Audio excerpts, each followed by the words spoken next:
पर आपकी मनुष्य पर्याय आदर्श का स्वरूप कैसे बना?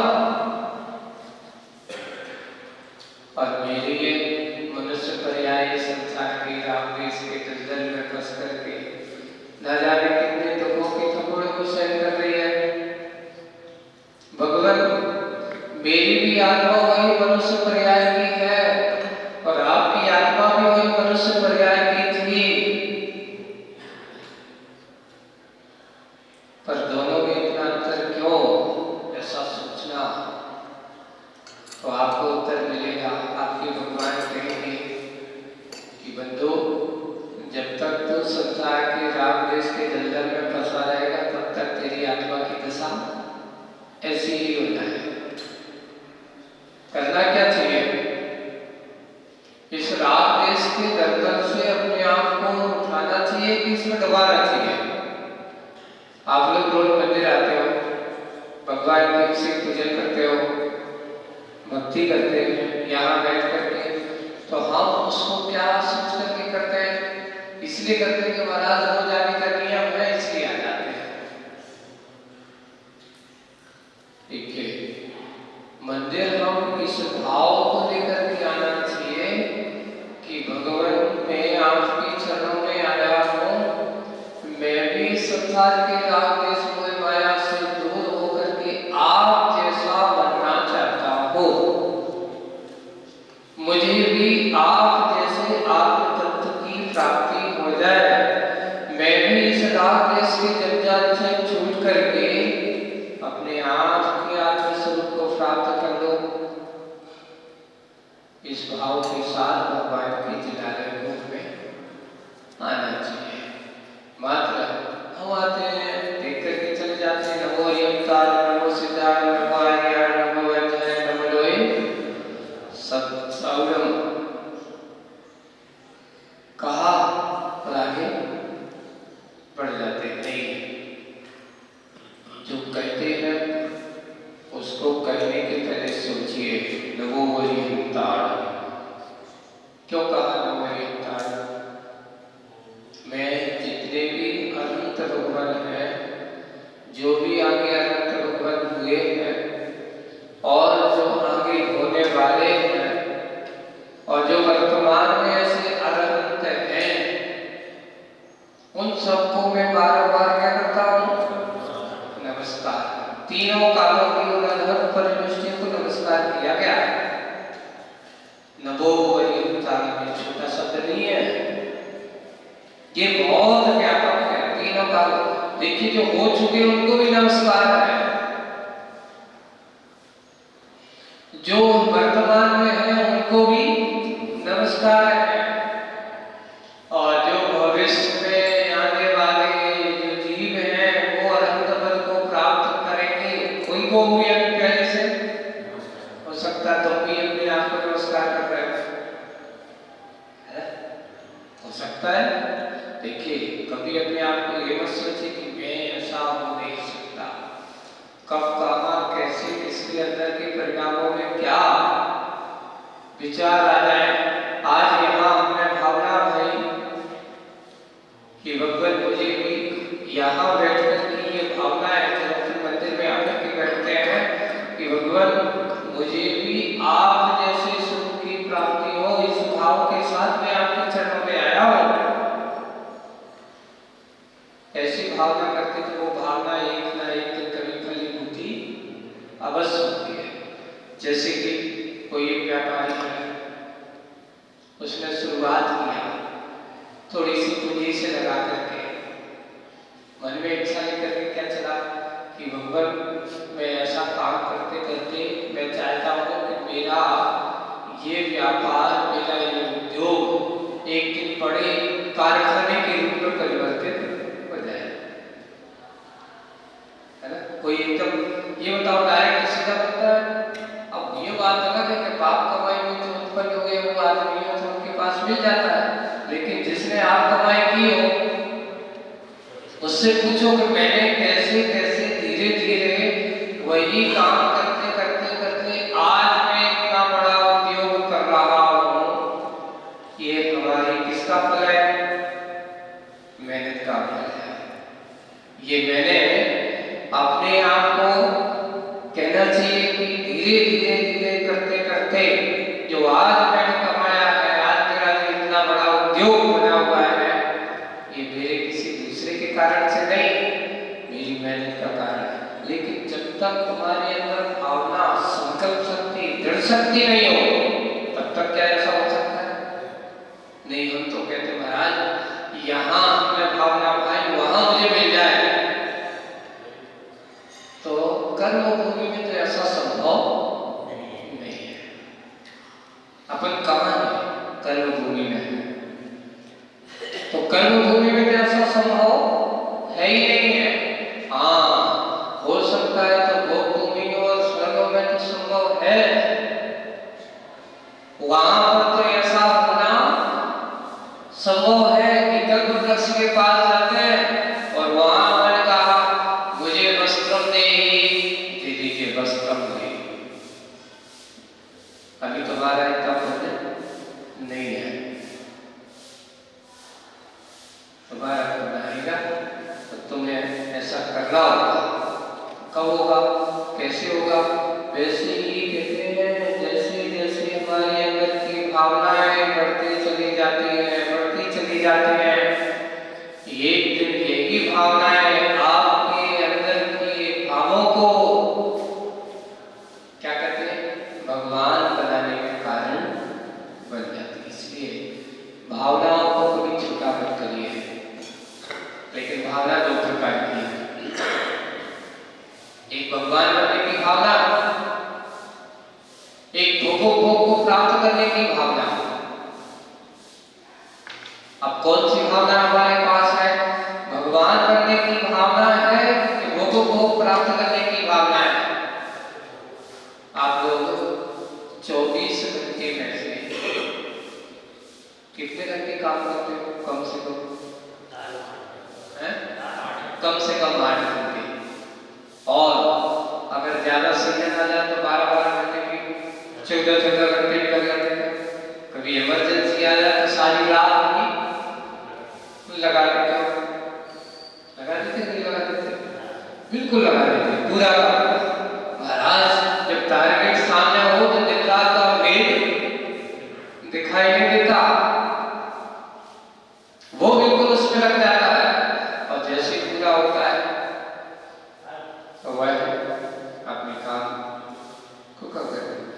वैसे ही अपने में कहा मोक्ष मार्ग की संसारी आत्माएं जब वो सोच ले कि मुझे भगवान बनना है, टारगेट बनाओ, मुझे भी भगवत सत्ता को प्राप्त करना है,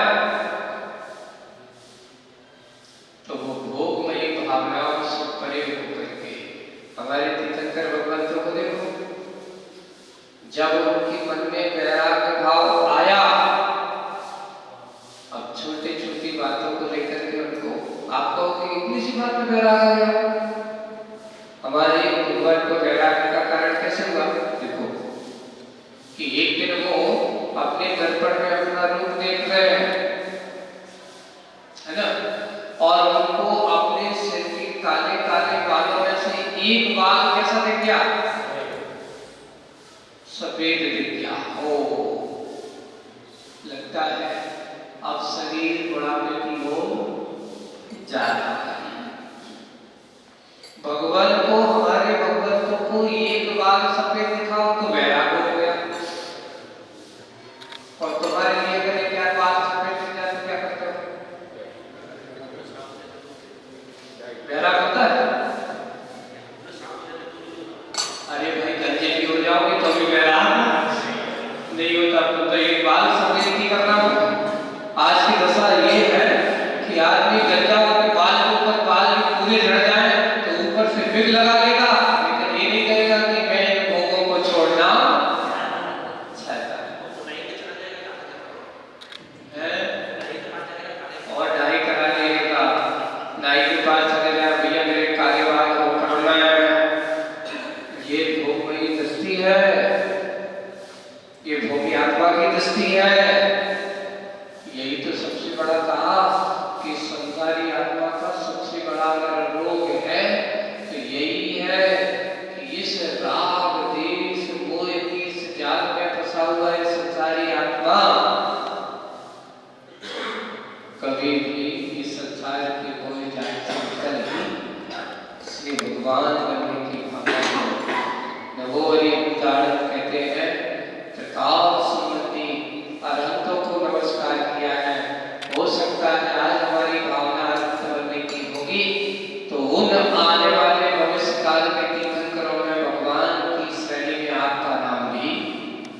शामिल होगा।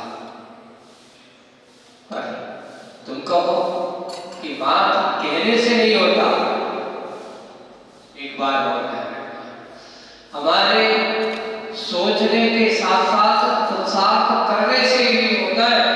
एक कदम ही सही, पर हमें एक कदम आगे बढ़ाना होगा। किस क्षेत्र में बढ़ाना होगा?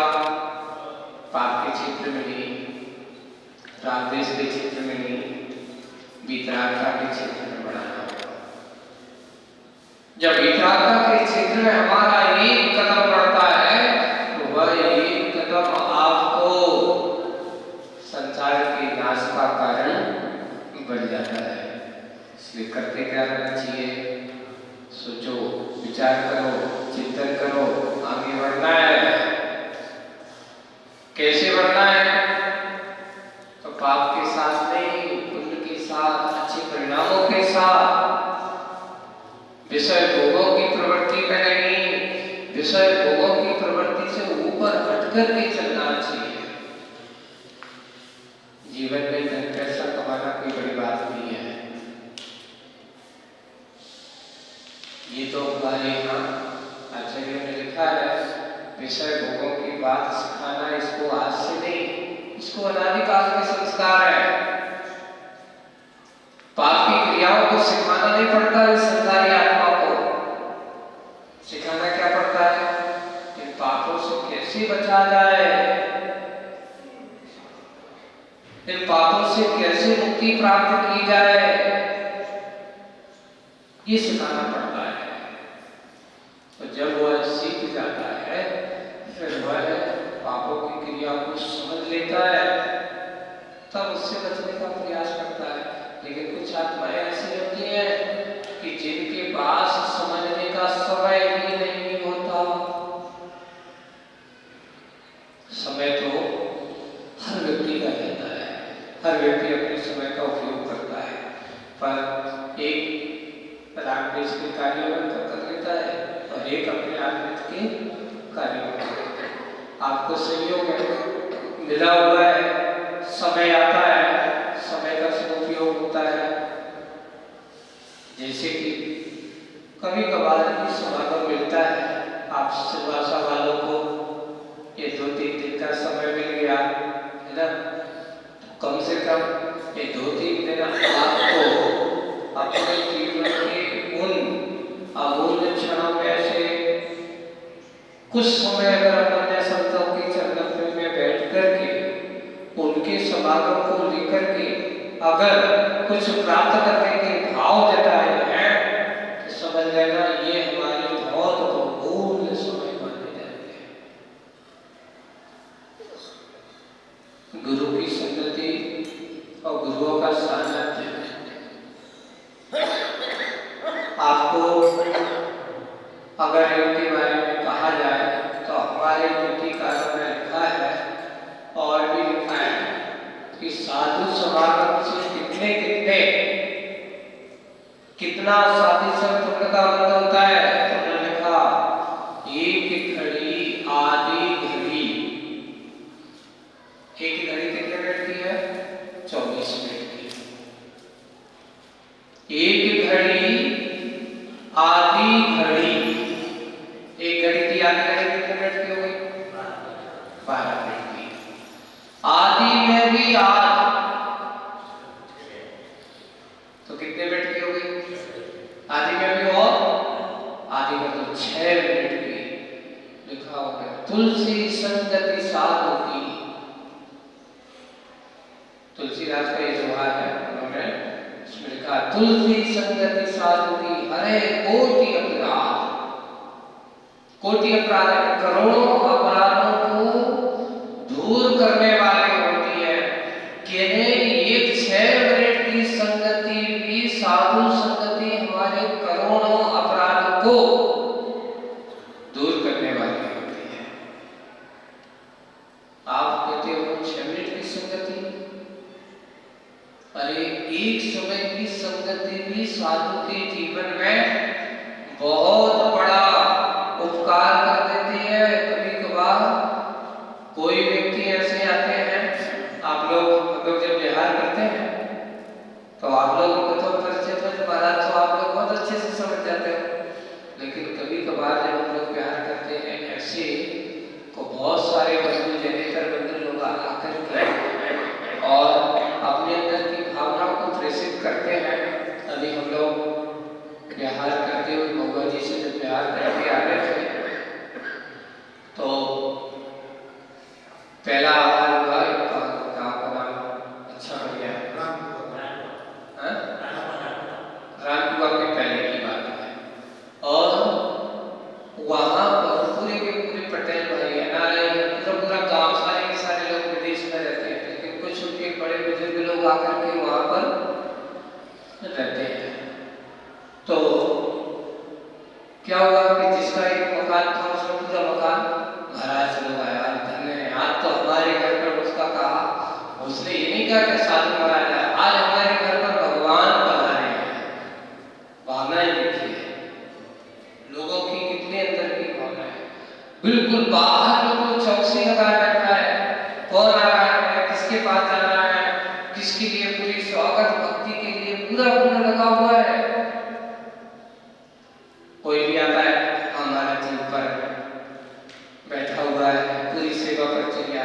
लोग आते हैं भैया उसने जाकर के पानी की व्यवस्था कर दी, किसी को भी भगवान के पास आया कोई व्यक्ति ऐसा ना हो लगा कि अंदर में लोगों के अंदर की भावनाएं हैं साधु समागम की।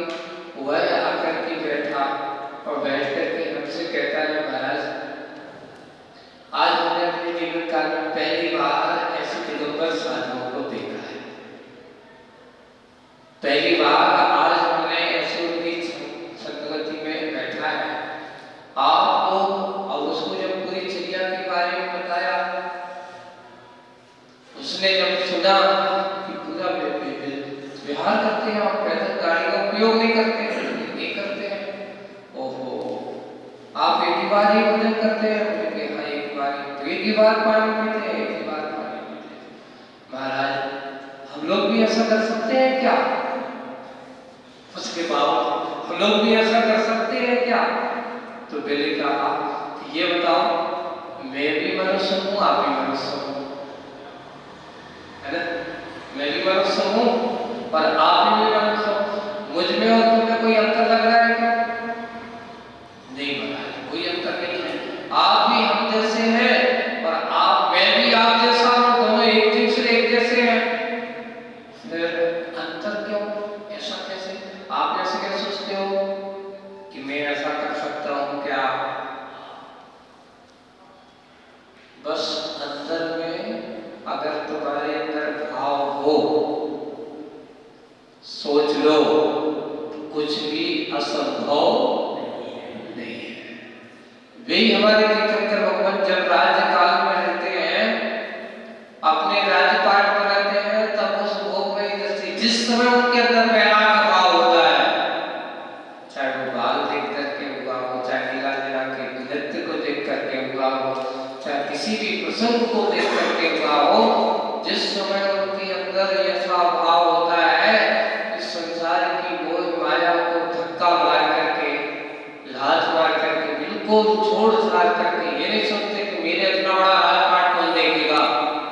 अरे भाई ये बताओ तुम्हारे इस राजपाट को करता धरता इसके पहले कौन था, कौन संभालता था? लेकिन हम क्या है करते थे बुद्धि से मान बैठते हैं कि मैं नहीं करूँगा तो कौन करेगा? अगर तुम नहीं जाओगे तो कौन करेगा? कोई ना कोई तो करता ही। इसलिए कभी भी करते तो दृष्टि नहीं रखना चाहिए मैं नहीं करूँगा तो कैसे होगा। तो क्या इसके पहले तुम्हारे घर परिवार चलता नहीं था? जब तुम नहीं थी तो चलता था, चलता रहेगा। ये कभी भी हमारी साइकोलॉजी, हम अपनी मानसिकता ऐसे बना करके बैठ जाते हैं कि मैं नहीं करूँगा तो कैसे चलेगा। कर्तापन जहाँ आता है वहाँ व्यक्ति अपने आप को भूल जाता है। इसलिए आज के इस दृष्टिकोण में अपने आदर्शों को देख करके उस आदर्श मार्ग को अपने जीवन का अंग बना चाहिए। जब हमारे दृष्टि उसमें हो तो नियम से हम भी अपने मंजिल की ओर कदम बढ़ा सकते हैं, अपने अंदर की सोई हुई सत्ता को जगा सकते हैं। इसलिए हम भगवान के पास पास आते हैं, उनके रूप को देख करके मैं अपने अंदर की सोई हुई क्षमता को जगाया जाता है। इसलिए मंदिर आने का, मंदिर में आकर के उनके रूप को देख करके अपने स्वरूप को देखो, मैं भी ऐसा बन सकता हूँ, मेरे अंदर भी ऐसी क्षमता है। आप ऐसी क्षमता से युक्त हो सकते हैं। इसलिए आज की इस सारभूत बात को हमने यही समझा कि इस संसार में अपने आदर्शों के मार्ग पर अपन चलते रहेंगे तो हमारा जीवन भी आदर्शमय बनेगा। और जो व्यक्ति आदर्श के मार्गों को भूल करके संसार के विषय भोगों की राजनीति की कथा में लग जाता है, उसके जीवन में कभी सुख शांति का अनुभव नहीं हो सकता। जीवन में सुख शांति चाहते हो तो सबसे पहले अपने आप के, अपने सच्चे देव शास्त्र गुरु, अपने प्रभु को आगे रखिए और अपने गुरु के वचनों को आगे रखिए। जो व्यक्ति अपने प्रभु और अपने गुरु को आदर्श मान करके चलता है, वह संसार में कभी दुख का अनुभव नहीं कर सकता, शांति का अनुभव करेगा। जब कभी भी संकट का समय आता है, ऐसे समय पे अपने प्रभु, अपने गुरु का स्मरण करते रहो। आपको उस समय, उस दुख के समय में, संकट के समय में बहुत बड़ा सहारा का कार्य बनता है। यही हमारे उद्देश्य होना चाहिए, सबके साथ, सबके लिए ऐसे उद्देश्य के साथ जीवन जिए, इसी भावना के साथ। बोलिए आचार्य गुरुदेव श्री विद्यासागर जी महाराज।